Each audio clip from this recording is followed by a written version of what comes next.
జీ5 ఉండగా మీ favourite TV shows ని మీరు అస్సలు మిస్ అవ్వలేరు. Complete free. ఇంతకీ ఇన్నెందుకు పట్టుకొచ్చారత్తయ్యా? చెప్పారు కదా, ఇంటికి దోషాలేవైనా ఉంటే పోతాయని. మరి మీరు పోరేంటి? హే, కౌంటర్లేకే.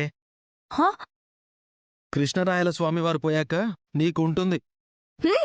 ఎవరు పోతే వారికే కర్మకాండలు జరుపుతారు కాని బతికుండే నాకెందుకు?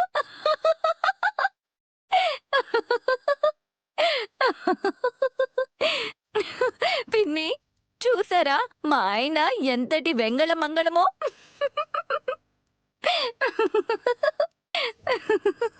అక్క, స్వాముల వారి ముందు వినయంగా ఉండాలి.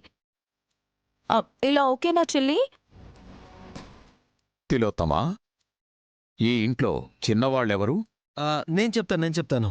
మా మామయ్య డమ్మక్క, వాళ్లే కదా చిన్నగా ఉన్నారు.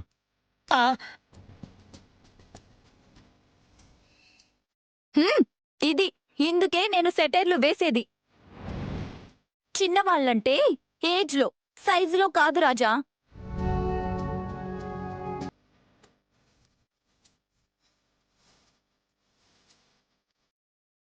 సన్నపిల్లకాయలుడా, ఓ, పసిబాలుడు, హాసినీపుత్రుడు పుండరీనాథుడు, నయనీ పిల్లలు గాయత్రి గానవి. మా అక్కకి పుట్టింది గానవి మాత్రమే. గాయత్రిని దత్తత తీసుకున్నారని ఊరంతా చెప్పాలా? ఎలాగైనా సరే మా బిడ్డలే అని చెప్పాను కదా సుమన.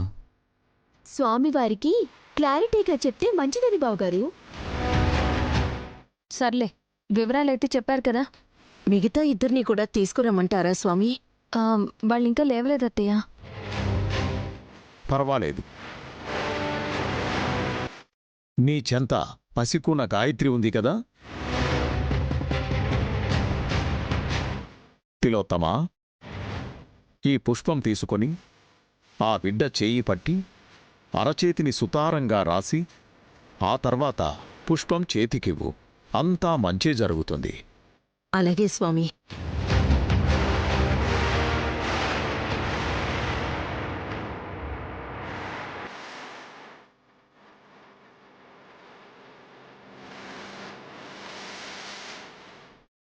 మీరిలాంటి పరీక్షలు చేస్తారనే నా కూతురుకి నూనె రాసి తీసుకొచ్చాను.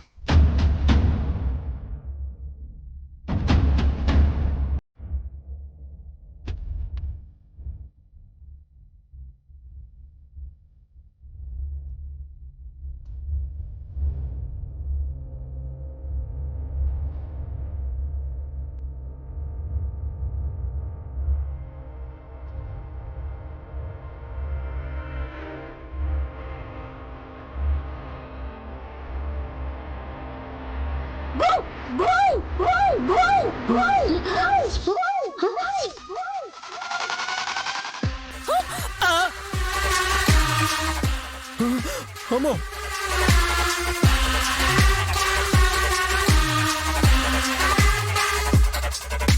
జీ5 యాప్ డౌన్లోడ్ చేసి అన్ని ఎపిసోడ్స్ పూర్తి ఉచితంగా చూడండి.